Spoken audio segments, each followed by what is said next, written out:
Good morning, friends. I'm so encouraged to bring you this message this morning, and I hope this video clip finds you well. And as I'm reading through Philippians 2, especially Philippians 2 from verse 5 to verse 11, I'm reminded of what is the gospel. And this gospel, it's good news that's brought to us. And some translations says it is good news that's brought to us with joy, and with this message of victory. And I'm just reminded of storybooks, and I read to my kids at night, and their face just lit up when I come with a good story. And so we all are reminded of a real good story. We all like a good story. Read a good book, watch a good movie, watch a good series. And as we listen to the story and even watch the story, it builds up to a suspense. It builds up to a punchline. And what's even better is if we are in the story, it's even better. When we tell stories around the campfire, sometimes it flows and you go through your mind and thinking of a good story, and if the story involves you, it's even better.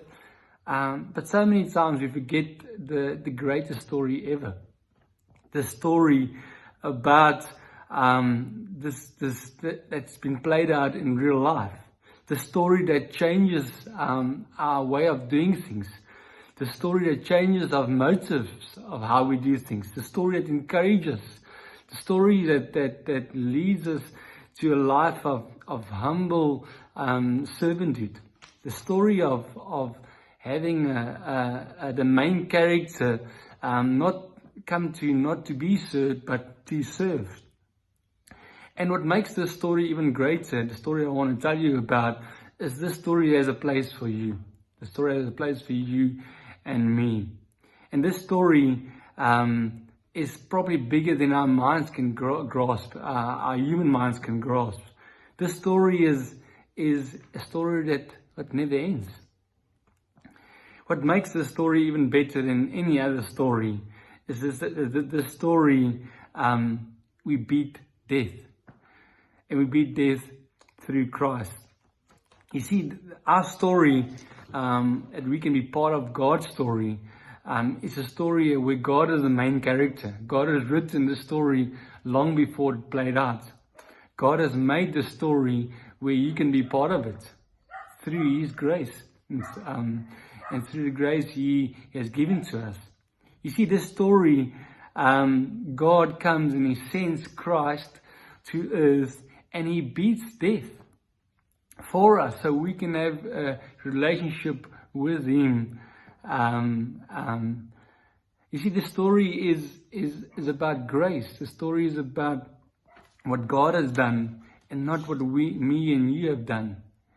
And may we, as the gospel says, may we bring the story with joyfulness to people. May we bring the story with this attitude of humble and serving heartedness, and be joyful when we bring it. May we bring the story, and may our eyes lit up, like our kids' eyes lit up when we come up with a good story.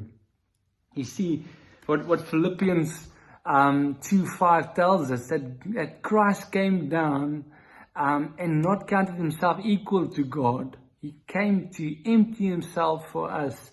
He came in the form of a servant. He came being born in the likeness of men, and not being found in a human form. He humbled Himself by being obedient to God, the author of the story, to the point of death, and even death on a cross. You see, this God came down, sent His Son Christ for us. He did not grasp, or even though He was God, He did not grasp that He was equal to God, but He emptied Himself, serving us.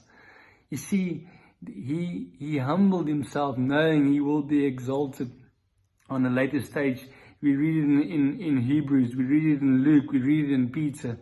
And my prayer for us this morning is, may we bring the story of Christ, of the gospel, the good news. May we bring the story like with enthusiasm and with love and joy to people, announcing this good news, announcing the best story of all, better than any novel, better than any series, better than any movie we have ever seen and watched. And friends, we can be part of that. And I pray for us this morning that we would look at this story and not forget the wonder and the mercy and the grace of the story. Amen, guys. Have a great day, and please go read Philippians. It's a great book for the times we are in at the moment. Enjoy.